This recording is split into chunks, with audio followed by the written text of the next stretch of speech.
US President Donald Trump and Russian President Vladimir Putin are meeting in Alaska on August 15.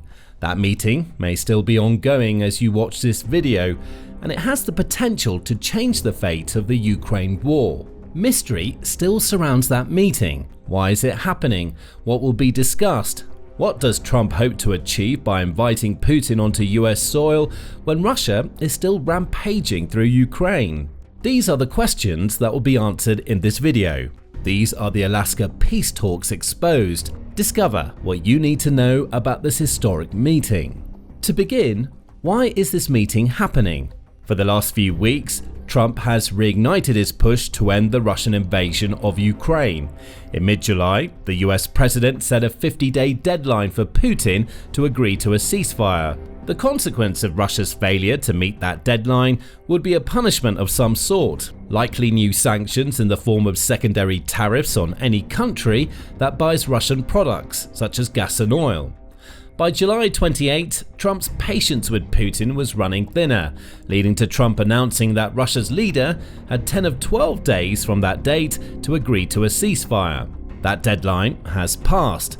No ceasefire is in place. Now that the August 15 meeting is going ahead, it's clear why. The BBC says that Trump's threats were labelled as very serious by Kremlin mouthpiece Dmitry Peskov when they were first made, though Peskov also said that Moscow needed time to analyse what Trump had said. That seems to have translated into time to negotiate a meeting with the US president that will allow Putin to talk face to face rather than being cowed by any deadlines. Other reports suggest that Putin is not especially afraid of more sanctions and is instead more interested in an opportunity to use a direct meeting to pull Trump away from his more recent support of Ukraine.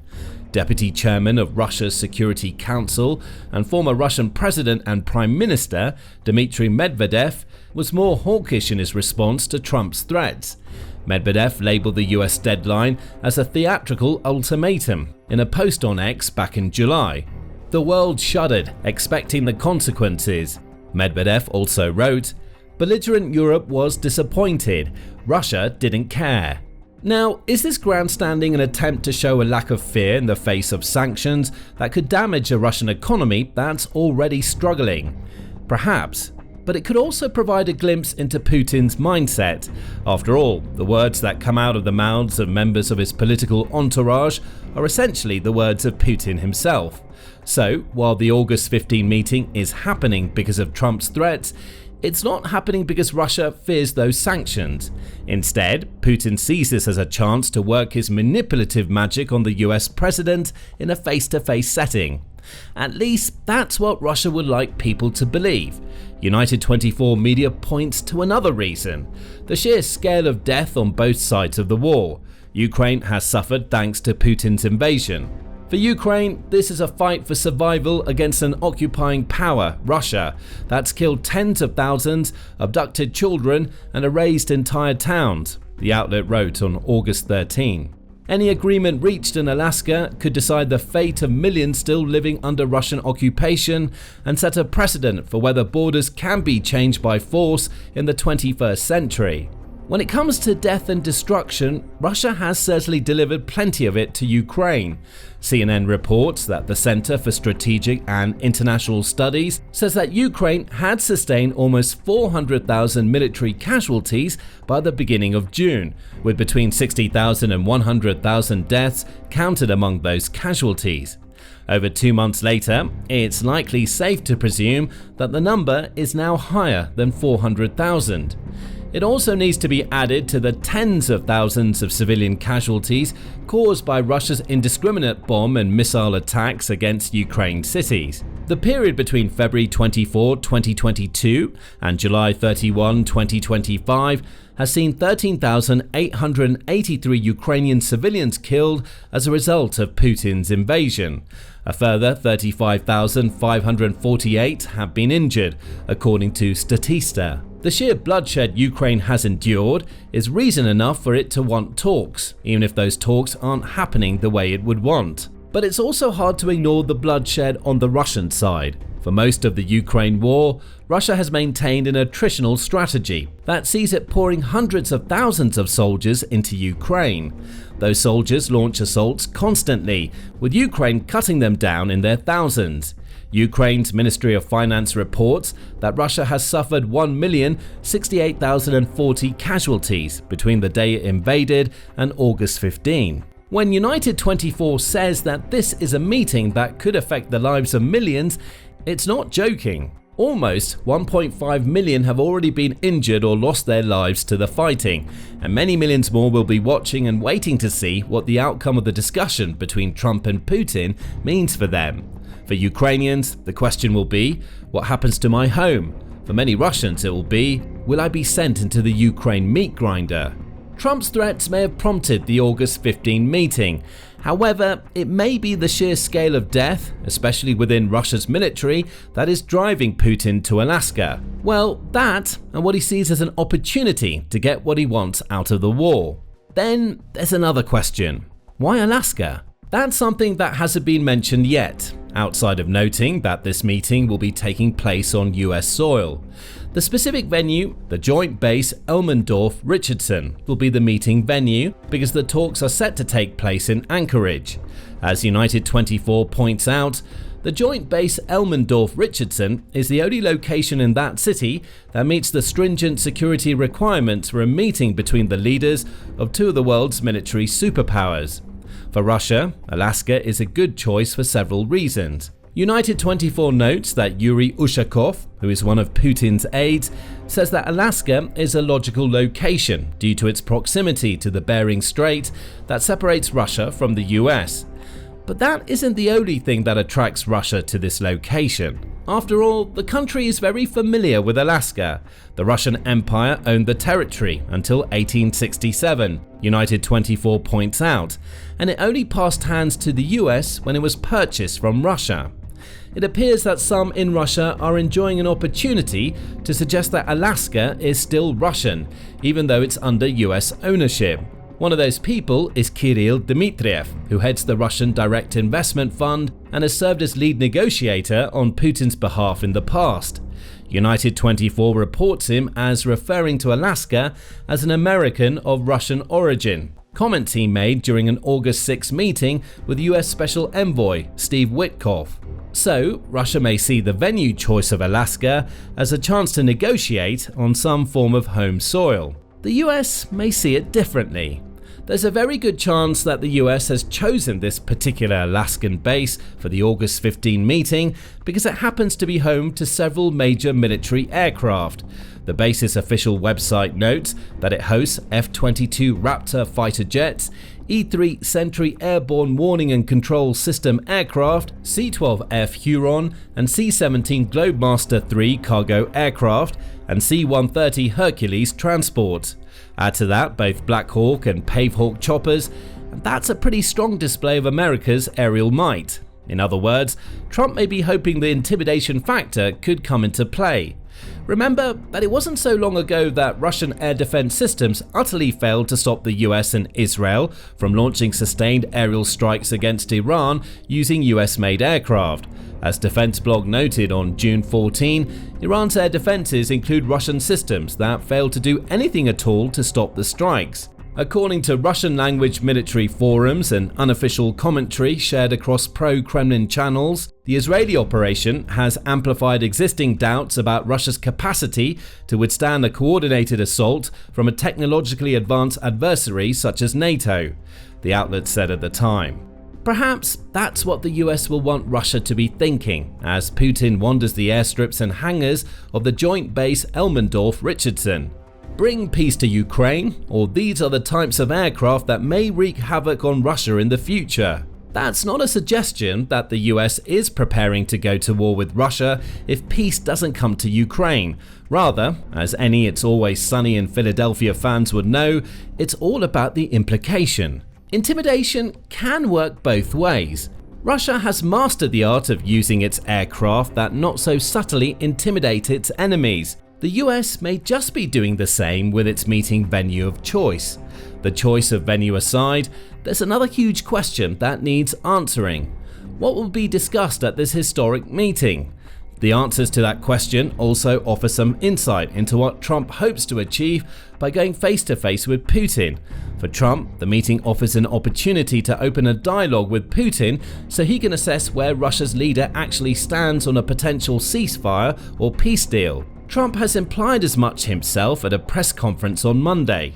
And at the end of that meeting, probably in the first 2 minutes, I'll know exactly whether or not a deal can be made. The meeting has been framed as a listening exercise by White House spokesperson Karoline Leavitt, a chance for the US and Russia to put their cards on the table when it comes to the war in Ukraine.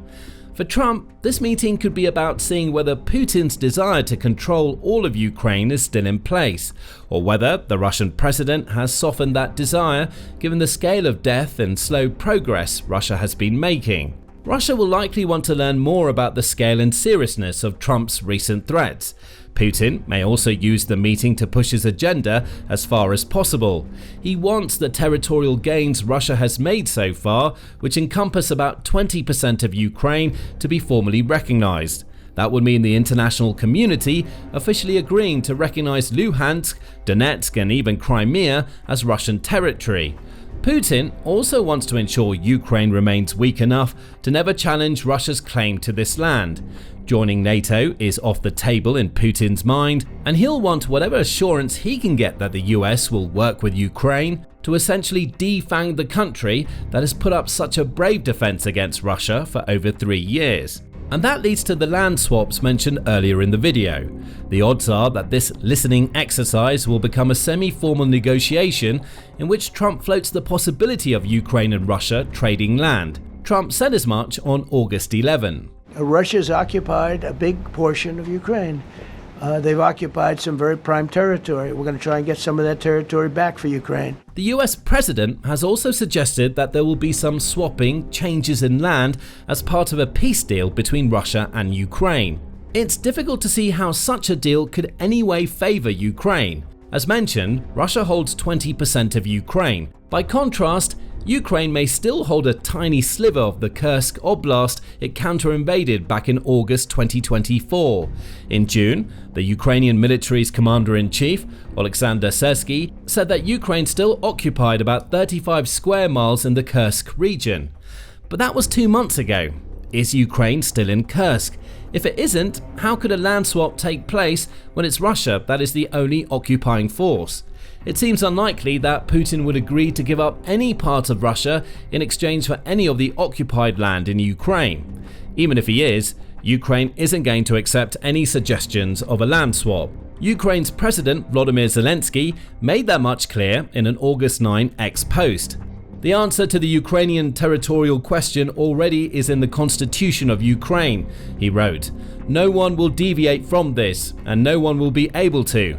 Ukrainians will not give their land to the occupier. Even if Zelenskyy wanted to trade territory, Ukraine's constitution means he doesn't have the power to do so. Ukraine's borders are already enshrined, unchangeable. A like-for-like land swap would be illegal, never mind a swap that would clearly favor Russia. Still, it seems like the idea of swapping land will be part of the conversation, as will something that upon which Putin places a great deal of value: minerals. It's no coincidence that Donetsk, Luhansk, and many of the other Ukrainian territories Russia has focused on for most of its invasion just so happen to be the home of many of Ukraine's mineral deposits. All of those territories are part of the Donbas region. The approximately 20% of Ukraine that Russia currently occupies, most of which is in the Donbas, is also home to about 40% of Ukraine's mineral metal resources, Al Jazeera points out. There's a lot of money in those minerals, around $350 billion worth in occupied territories as of February, says the BBC, and the number may have gone up since, as Russia has managed some more small advances in the Donbas this year. Putin would love a land swap that allows Russia to officially control these mineral resources, and it looks like something to do with minerals will be part of the August 15 meeting. On August 14, United 24 reported that there are rumors that Trump is getting ready to offer Putin access to some of Alaska's resources as part of a deal to end the Ukraine war. There are a range of incentives in which a potential mineral rare earth deal could be won, an unnamed source also told The Telegraph. The same outlet says that Trump has reportedly been briefed on potential economic trade-offs by the US Treasury Secretary Scott Bessent. Beyond some form of Alaskan minerals deal, those trade-offs could also include lifting sanctions on Russian airlines. Again, these are rumors right now. But think about what this could mean for Putin. He might walk into Alaska and be presented with a deal in which he gets access to some of that state's oil and gas resources, the lifting of sanctions, and a suggestion of a land swap deal that could allow Russia to control hundreds of billions of dollars of Ukrainian mineral deposits. That's a lot for both Ukraine and the US to offer as part of a peace deal. If this is truly the direction that Trump is going to head with these discussions, he'll also need to keep something very important in mind. Putin has a terrible track record of sticking to peace deals and ceasefires. The very fact that Russian soldiers have been fighting in Ukraine for over 3 years is a violation of the Minsk agreements, for example. Those agreements were supposed to restore control over the Ukrainian state border to Ukraine. An invading army hardly seems the way to honor that sort of agreement. Putin has also violated or undermined over 20 ceasefire agreements, brokered with Ukraine since the end of Russia's 2014 campaign of aggression, United 24 pointed out in March. Putin is a man who doesn't keep his promises when it comes to Ukraine. Minerals and land swaps might be all well and good in Trump's mind. They might even see Putin slow Russia down, at least for a short while. But if history has taught anything, it's that Russia's leader will keep attacking Ukraine, regardless of any sorts of deals he makes. And if he's given the land that Russia currently occupies, the odds are that the land will only serve as a springboard for a future invasion. Now, given all of this, it seems that most of the rumored topics of discussion, especially when it comes to land swaps, are going to be non-starters. But there is one more possibility, however slight, that could emerge from the August 15 meeting: Vladimir Putin being led away in handcuffs.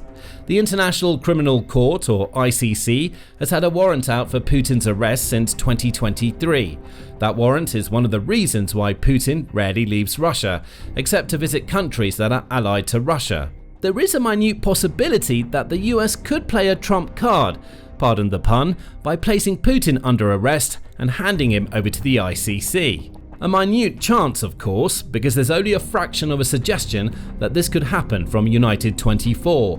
After all, the United States isn't party to the ICC's Rome Statute, which means it's under no obligation to arrest Putin on site. If Russia's leader was heading to the UK or France for a meeting, then sure, the possibility of an ICC arrest heightens.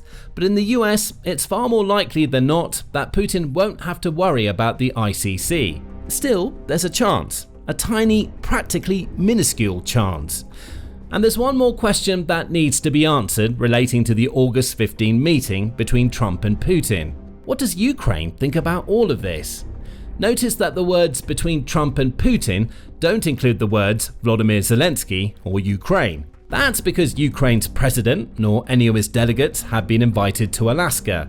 This is despite Zelenskyy having called for a meeting with Putin many times before. Zelenskyy has repeatedly called on Putin to meet face to face, but this appears unlikely, United 24 says. Analysts say Moscow is determined to avoid it, fearing that merely sitting beside Ukraine's president would grant him the legitimacy the Kremlin works to deny. If Zelenskyy were involved, the Alaska meeting wouldn't be happening in the first place. Putin is too petty for that. He's crafted a fake image inside Russia of Zelenskyy as the illegitimate leader of a country that shouldn't exist. Apparently, that image is so important for Putin to maintain that he essentially refuses to even speak to the man who has led Ukraine through over 3 years of war.